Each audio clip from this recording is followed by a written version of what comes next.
बिजनि दख'रा दुलाराय बर' फरायसा आफादनि बानजायनायाव दख'रानि सिङाव थानाय मोन 12 दालाइ एबसुनि सिंनि गेजेर फरायसालिनि फरायसाफोरखौ लानानै दिनै गुथि बड'फा उपेन्द्र ब्रह्म रोंगौसा सायख' आनजाद बेखौ गंफ्रोमबो फरायसालियाव दिनै खुंनाय जायो। बेवहाय गासै 36 गेजेर फरायसालिफ्राव बे आनजादखौ खुंगासिनो दङ। बेवहाय गासै फरायसाफ्रा 2000 नि बांसिन मोनबाबो जोङो फर्म फिलआप खालामनायाव मोनदों। क्लास 6 आव 712, क्लास 7 आव 543 आरो क्लास 8 आव 500, गासै 1755 फरायसाफ्रा बे गुथि बड'फा उपेन्द्र ब्रह्म रोंगौसा सायख' आनजाद बे आनजादखौ लिरदों। आरो बिजनि दख'रा एबसुआ देग्लाय गुथि खेबनि थाखाय थांनाय 9 बोसोरनिफ्राय जागायनानै देग्लाय गुथि जि रोंगौसा सायख' आनजाद बेखौ जोङो खुंनाय जायो। आरो बेनि गेजेरजों बे गासै फरायसाफोरनि गेजेराव सेथि, नैथि आरो थामथि मासि मोननाय फरायसाफोरखौ जोङो सायख'नानै बिथांमोननो बड'फा उपेन्द्र ब्रह्म देरहासार बान्था बेखौ जोङो गथायनाय जायो।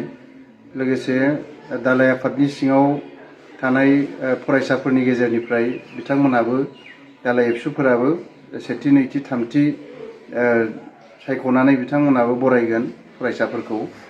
जोङो बे आनजादनि गेजेरजों जोंनि फरायसाफोरनो गोग्गो सोलोंथाइ बा गुन गोनां सोलोंथाइ होनायाव मदद खालामनो थाखाय जोङो बे आनजादखौ खुंनाय जायो।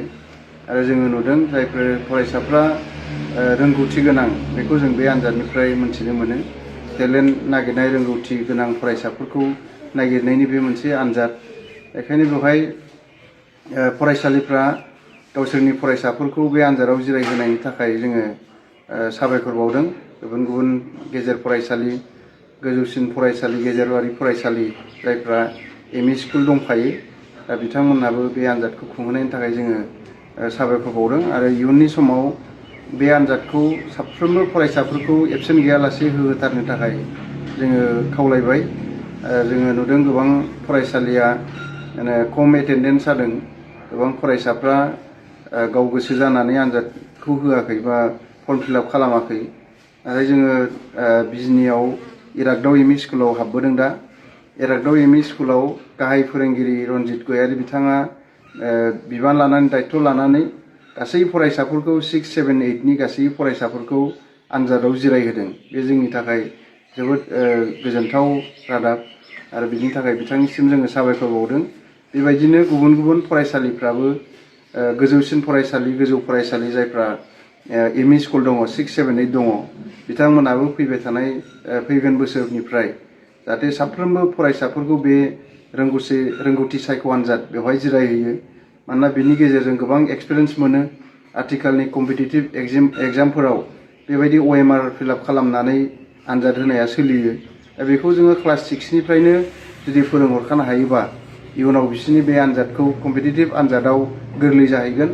लोगोसे जायफोर आनजादनि कुइसन दानो जोङो GK खौ गारनानै गासैबो फरायसालिनि क्लासनि साबजेक्टखौनो जों होनाय जायो। इंलिश, साइन्स, मेथ्स, बर', समाज बिगियान बेखौनो जोङो होनाय जादों। लोगोसे जोङो जेनेरेल नलेजखौबो जों सोफानाय जादों। आरो दा बे जेनेरेल नलेजनि गेजेरजों जोंनि फरायसाफ्रा जिहेथु GK नि नलेज लानाया खम जायो, जर'खायै गभर्नमेन्ट स्कुलाव फरायनाय फरायसाफ्रा।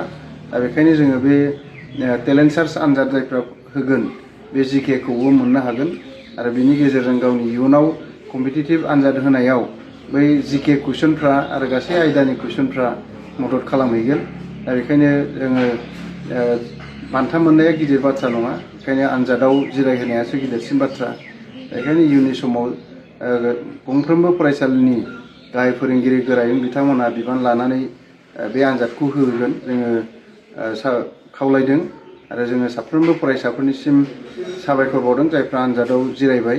आरो इयुनावबो जोङो बेबायदि मदद खालामलांगोन। आरो जि गियान बुथुमनाय बियो गोबां बिथिंनिफ्राय जायो। आरो बिनि मोनसे जोङो टेलेन्ट सार्चआबो फरायसाफोरनि गियान बुथुमनायनि मोनसे आनजाद।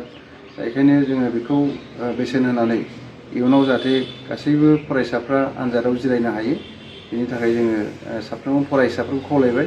दिथागिरिफोरखौबो खावलायदों जोङो बेबायदि आनजादखौ जोङो गोबां फैसा खरस खालामनानै होनांगौ जायो दा बेहाय जोङो एसेल' फिस लानानै जोङो बे आनजादखौ खुंहोनाय जादों बेखायनो इयुनाव गावनि गथ'फोरखौ रोंगौसा सायख' आनजाद एमइ स्कुलानो जा हाइ स्कुलानो जा गासिबो टेलेन्ट सार्च आनजादाव बाहागो लाहैयो बिनि थाखाय जोङो साफ्रोमबो दिथागिरिफोरखौबो खावलायहरनाय जाबाय।